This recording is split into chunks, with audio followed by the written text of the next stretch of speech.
Hello everyone, we have a question from linear programming problem. Now you can see here using simplex method we have to maximize f is equal to 5x minus 3y एउटा objective function दिएको छ and subject to inequalities हरु यहाँनिर दिइरहेछ. So let's take a start here. Given inequalities are यहाँनिर के छ 3x plus 2y is less than equal to 6 जहिले पनि लेस हुनुपर्छ ग्रेटर छ भने हामी चेन्ज गर्ने हो -x plus 3y is greater than equal to -4 अब यहाँ हेर्नुस् यो चाहिँ इनइक्वालिटीज के छ ग्रेटरमा छ भने हामी नेगेटिभले माइनसले मल्टिप्लाई गरेर यो साइन चाहिँ चेन्ज गर्ने माइनसले मल्टिप्लाई गर्दा यो साइन चेन्ज हुन्छ सो माइनसले मल्टिप्लाई गर्दा यो -x छ भने पोजिटिभ x हुन्छ प्लस 3y छ भने -3y हुन्छ and we can change this sign is equal to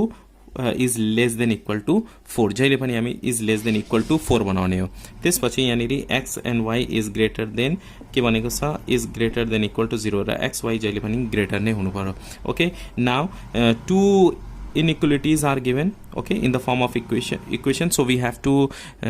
introduce non-negative slack variable to make them equal so what we have to write here let r and s are the non-negative slack variables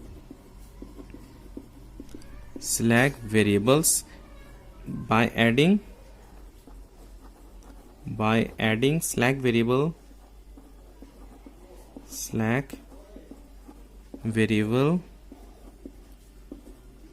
we can write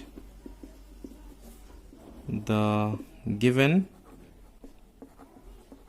LPP linear programming problem in following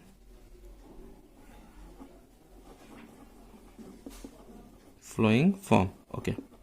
so अब यहाँनिर slack variable हामी introduce गरौँ यहाँ 3x छ so 3x plus 2y एउटा slack variable यहाँ add गर्ने plus r एउटा स्ल्याक भेरिएबल एड गर्ने बित्तिकै यो इनइक्वालिटीज इक्वलमा चेन्ज हुन्छ so we can write here 6 similarly अर्कोमा के छ यहाँनिर x minus 3y यहाँनिर एउटा स्ल्याक भेरिएबल s छ सो s इन्ट्रोड्युस गर्ने एड गर्ने and which is equal to 4 लास्टमा यहाँनिर अब्जेक्टिभ फंक्सन हेर्न सकिन्छ f is equal to 5x minus 3y छ यो दुईटैलाई हामी लेफ्ट साइडमा ल्याउने f जहिले पनि पोजिटिभ राख्नुपर्छ यो दुईटैलाई लेफ्ट साइडमा ल्याउँदाखेरि के हुन्छ यहाँनिर -5x अब यहाँ माइनस छ भने के हुन्छ +3y plus f is equal to 0 okay up to here अब के गर्ने we can write in this form too first ma 3x plus 2y plus r plus अब यहाँ s र f छैन भने 0 into s plus 0 into f is equal to 6 लेख्न सकिन्छ यहाँनिर r s f तीनटै टर्म आएको छ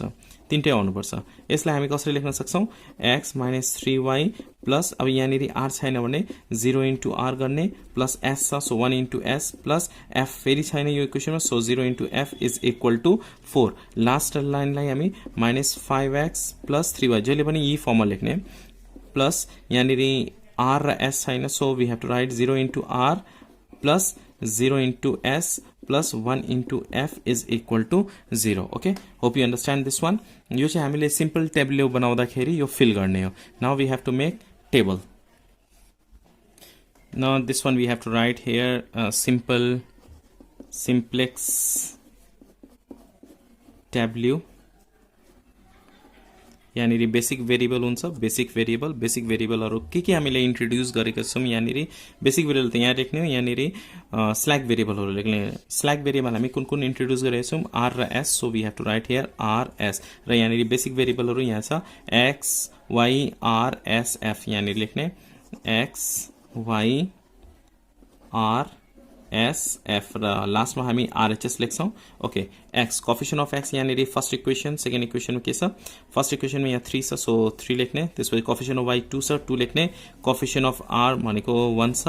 देन यहाँनिर 0 0 सो 0 0 rhs मा 6 छ so we have to write here 6 similarly second इक्वेसनमा यहाँनिर 1 छ कोएफिशिएंट अफ x 1 त्यसपछि -3 छ -3 लेख्ने coefficient of r 0 so 0 here coefficient of s 1 so 1 coefficient of f 0 so 0 लास्टमा rhs मा 4 छ सो 4 लेख्ने last line -5 3 so 3 here 0 0 1 so 0 0 1 र RHS मा 0 छ 0 लेख्ने यो टर्म जुन छ जहिले पनि आइडेन्टिटी म्याट्रिक्सको फर्ममा हुन्छ 3x3 आइडेन्टिटी म्याट्रिक्सको फर्ममा हुन्छ 1 0 0 0 1 0 0 0 1 इफ भएन भने तपाईको क्याल्कुलेसन यहाँनिर मिस्टेक गर्नुभएको छ भन्ने बुझिन्छ यो जहिले पनि के हुन्छ आइडेन्टिटी म्याट्रिक्सको फर्ममा हुन्छ ओके न अब हामीले यहाँनिर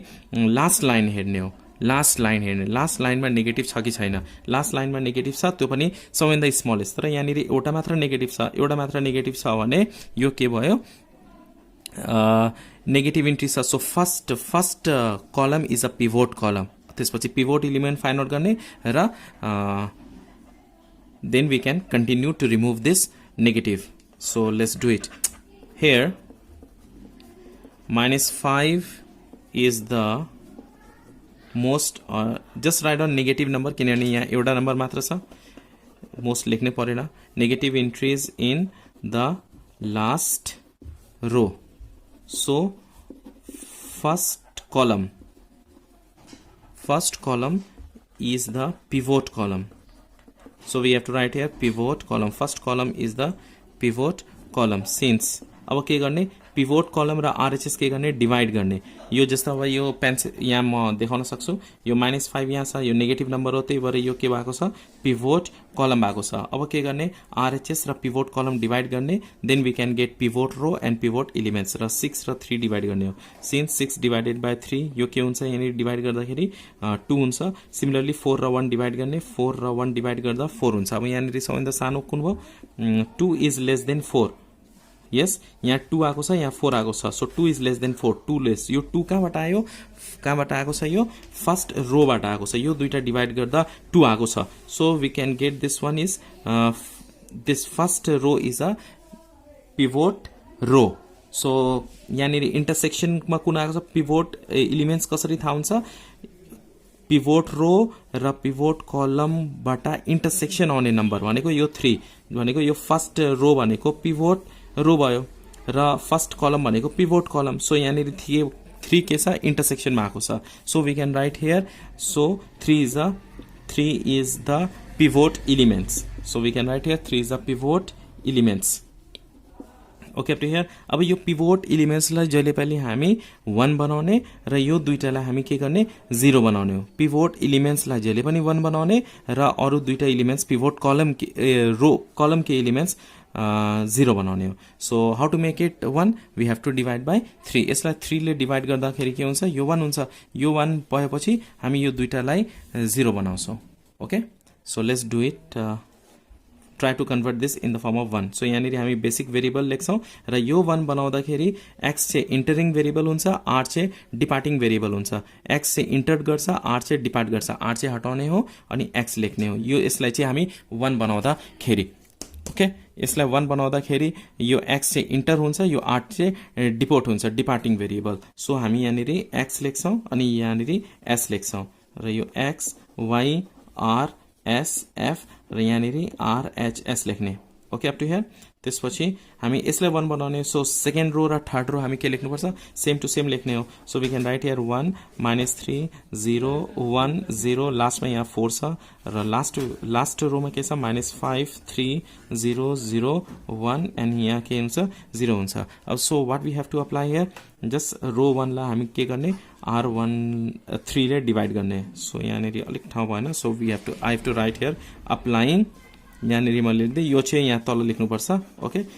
यो ल्याङ्ग्वेजको अलिकति तल लेख्नुपर्छ applying R1 tense to 1/3 R1 यो चाहिँ यहाँ लेख्नुपर्छ यहाँ लेख्नु हुँदैन यहाँ तल लेख्नुपर्छ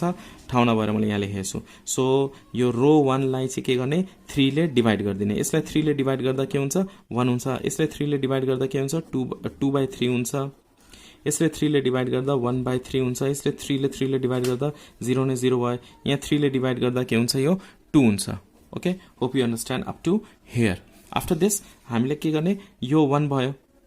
पिभोट एलिमेन्ट्सलाई हामीले के गर्यौं 1 बनायौं र बाँकी भएको यो दुईटा एलिमेन्ट्सलाई हामी 0 बनाउने हो यो 0 बनाउन के गर्नुपर्छ we have to take help of first row so what we have to do applying applying R2 tends to R2 ला यो चाहिँ R2 ला 1 कसरी बनाउने R1 सँग सबट्र्याक्ट गर्दिने so what we have to do R2 - R1 यो R2 मा R1 सबट्र्याक्ट गर्दा के हुन्छ 0 हुन्छ सिमिलरली एन्ड अब यसलाई 0 बनाउनु छ R3 लाई यसलाई हामीलाई यो -5 इलिमेन्ट्सलाई 0 बनाउनु छ यो 0 बनाउन के गर्ने यो 1 लाई किनभने यो त हामी चेन्ज गर्न लागेका छौं हो कि हैन यो 1 लाई 5 ले मल्टिप्लाई गरेर कहाँ एड गर्दिने R3 मा एड गर्दिने it means R3 tends to R3 plus 5 ले मल्टिप्लाई गर्ने सो 5R1 R1 रो 1 लाई 5 ले मल्टिप्लाई गरेर R3 मा के गर्ने एड गर्दिने okay so we get this elements also 0 so let's do it यहाँनिर हामी बेसिक भेरिएबल लेख्छौं यहाँ x अनि यहाँनिर s यो x y r s f अनि यहाँनिर के हुन्छ r h s हुन्छ first row we have to write down same to same यहाँ 1 2/3 1/3 0 0 2 R2 मा हामी के गर्न लागेका छौं R2 - R1 न्यू R2 कसरी हुन्छ R2 र R1 सब्ट्र्याक्ट गरेर यो दुईटा सब्ट्र्याक्ट गरेर 1 - 1 0 ओके होप यु अन्डरस्ट्यान्ड यो दुईटा सब्ट्र्याक्ट गर्दा -3 -2/3 3 3 9 -2 भनेको -11/3 -11/3 त्यसपछि 0 - 1/3 हुन्छ 1/3 1 - 0 हुन्छ 1 0 - 0 हुन्छ 0 4 - 2 हुन्छ 2 सिमिलरली लास्ट लाइन रो 3 कसरी न्यू रो 3 कसरी हुन्छ R3 मा 5R1 एड गर्दिने R1 लाई 5 ले मल्टिप्लाई गरेर R3 मा एड गर्दिने यसलाई 5 ले मल्टिप्लाई गर्दा के हुन्छ 5 हुन्छ र R3 मा गएर एड गर्दिने -5 + 5 के हुन्छ यो 0 हुन्छ सिमिलरली यसले 5 ले मल्टिप्लाई गर्ने 5 to 10 10/3 हुन्छ र R3 मा एड गर्दिने 3 + 10/3 3 3 9 10 मीन्स 19 19/3 भयो यसले 5 ले मल्टिप्लाई गर्ने 5/3 हुन्छ र तल गएर एड गर्दिने 0 + 5/3 5/3 नै भयो सो 5/3 सिमिलरली यसलाई 5 ले मल्टिप्लाई गर्दा 0 नै हुन्छ तल गएर एड गर्दा पनि 0 नै भयो यसले गर्दा पनि सेम नै हुन्छ यो 1 भयो त्यसपछि यहाँ 5 ले मल्टिप्लाई गर्दा के हुन्छ 5 to 10 र तल गएर 0 मा एड गर्दिने 0 + 10 10 भयो अब यहाँनिर हेर्ने लास्ट लाइनमा कुनै पनि नेगेटिभ नम्बर छैन it means this table give us optimal solution अब हामी के लेख्नु पर्छ since all the entries in last line are non negative okay so what we have to write here since all the entries in the last row are non-negative कुनै पनि negative number छैन negative भएको भए हामी फेरि गर्थ्यौं negative भएको भए फेरि पिभोट कलम पिभोट रो पिभोट एलिमेन्ट त्यसपछि त्यो पिभोट एलिमेन्टलाई 1 बनाउने र अरूलाई 0 बनाउने त्यो काम फेरि गर्थ्यौं तर यहाँनिर कुनै पनि 0 छैन भने चाहिँ यो टेबलले हामीलाई के दिन्छ अप्टिमल सल्युसन दिन्छ so we can write here since all the entries in the last line are non negative so the solution is optimal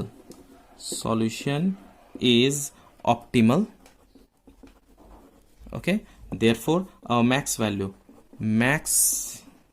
value of f max value के हो भनेको यो लास्ट को RHS को लास्ट को हेर्ने तलको यो चाहिँ म्याक्स भ्यालु हो किनभने हामीले म्याक्सिमाइज गर्नुपर्ने छ सो यो भनेको 10 so max value is equal to 10 भयो अब कुन दुईटा भेरिएबल छ यहाँनिर हामी हेर्न सकिन्छ x र y छ यो हामीले r र s त हामीले के गरेछ non negative slack variable add गरेछ सो यसको भ्यालु फाइन्ड आउट गर्नुपर्ने छैन हामीलाई x र y को भ्यालु फाइन्ड आउट गर्नु छ अब यहाँ हेर्नुस् है सुरुमा हेर्ने यो चाहिँ म्याक्सिमम भ्यालु भइहाल्यो 10 अब यो x यहाँ छ y छैन भनेको x को भ्यालु के आयो 2 आयो so what we have to write here at x is equal to maximum value is 10 at x is equal to 2 x को भ्यालु कति भएको छ 2 तर यहाँनिर y छैन